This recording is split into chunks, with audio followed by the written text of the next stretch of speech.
पुणी चर्चा रे पुरी जिला डेलांग पुलिस भोरु पुरी जिला कांग्रेस सभानेत्री निरुपमा पात्र को निज बासभवन निकटर उठाई नहीं। मुख्यमंत्री मोहन चरण माझी पुरी जिला गस्त पूर्व महिला कांग्रेस नेत्री निरुपमा पात्र को अटक रखी। देखो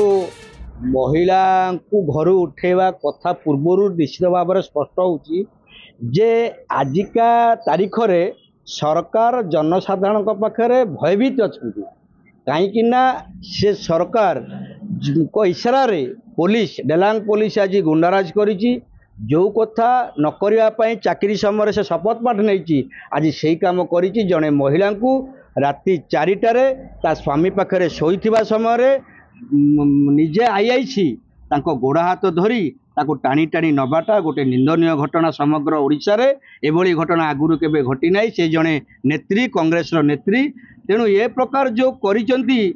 एथुरु स्पष्ट जना पड़ुची सरकार इशारा करिसंती एवं सरकार भयभीत अछंती। याकु सरकार जदि एमिति करिकिरी जे नेत्री एवं जे समाज पई कथा कहबो जे गरीब को पई कथा कहबो तांको पार्टी बंद करिया पई एमिति अरेस्ट रो धमक देखैबे ताले निश्चित भाव में जनसाधारण तार भविष्य प्रतिवाद करेंगे। आउ गोटे कौन लोक कही माने कांग्रेस नेत्री कहते जे आम बर्तमान कला पताका देखू जदि सरकार एमती जिदी रुहति लोकों प्रति अन्याय करती के प्रकार हम पिपिली डेलांगे 11 मास भितर 13टा गणदुष्कर्म रतनपुर रे गोटे पिलाटे मला राहजानी बढ़ी उजानीपड़ा दरड़ा हणाणी होती आते कौन हम सरकार ये सब जाणीजुणी कराउछंती कहीं सरकार देखुंत यही करी मु एठी चिष्टि जे केबे चिष्टिबेनी एठी भी ए कथा को विरोध करिया पई लोक अछंती बुद्धिजीवी अछंती समाजसेवी अछंती एवं निरुपमा पात्र भली आहुरी हजार हजार निरुपमा पात्र बाहरी ए कथा को विरोध करिवे निश्चित भाव में भविष्य। मुख्यमंत्री गस्त समय कांग्रेस पक्षर कला पताका प्रदर्शन सहित विरोध करिवार अनुमान करी आगुआ कांग्रेस नेत्री को पुलिस अटक रखिथिबा जଣାपड़ी। पिपिल दिन को दिन बढ़ुवा शिशु निर्यातना दुष्कर्म महिला असदाचरण घटना राज्य सरकार को विरोध कर आसुथिले निरुपमा पात्र जड़े नेत्री सी बाहर हो पारती पार्टी रही पारती जहाँ हो पारती किंतु घरे जो प्रकार पुलिस पशिकी जोर जबरदस्त उठे नहीं घरे आमर समस्ते प्राय पिला माने समस्ते भयभीत अंचल समस्ते गोटे आलोड़न सृष्टि समस्ते अनुचंदी कहीं आसिले पुलिस कौन पे उठिक नेले जदि सी कौन कही कला पताका देखेबे कि कौन करेंगे सेटा जब स्पट उपर होता नहीं भल होता ये घरे पशिक जो प्रकार नेले से जोर जबरदस्त नेले यहीटा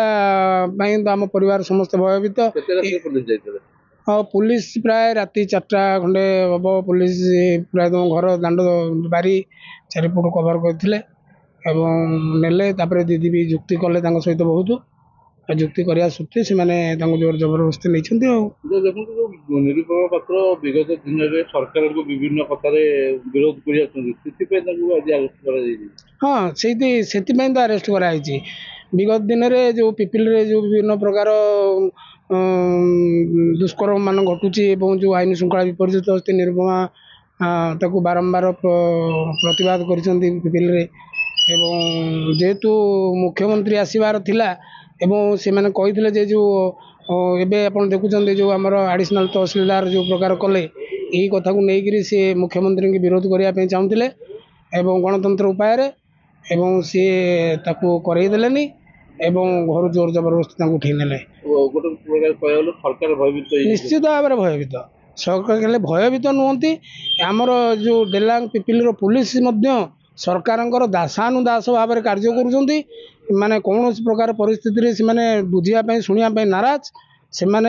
जहाँ सरकार कहते जहाँ विधायक कहते कथार पुलिस अच्छा ये प्रमाणित है एवं यीटा समाज पे ना पिपिल पे डेलांग पे ना राज्य पे कौन शुभंकर नुह आगामी दिन निश्चित भाव में बहु विराट आंदोलन नापी चाहती सी जो आज ये कथाटा को चेंगी ये कथा को प्रतिवाद कर आगामी दिन में पिपिल रे मु प्रतिनिधि हिसाब से कहूँ सी जो प्रकार कर पिपिल रे कौन सी नेता मंत्री की आम झाड़बूनी सी केते थर उठेबे आ केते थर नेबे केते बांधिबे से पर्यंत आम लड़े रहबू कौन सी नेता मंत्री एमपी एमएलए କାହାକୁ ଆମେ ଛାଡ଼ିବୁନି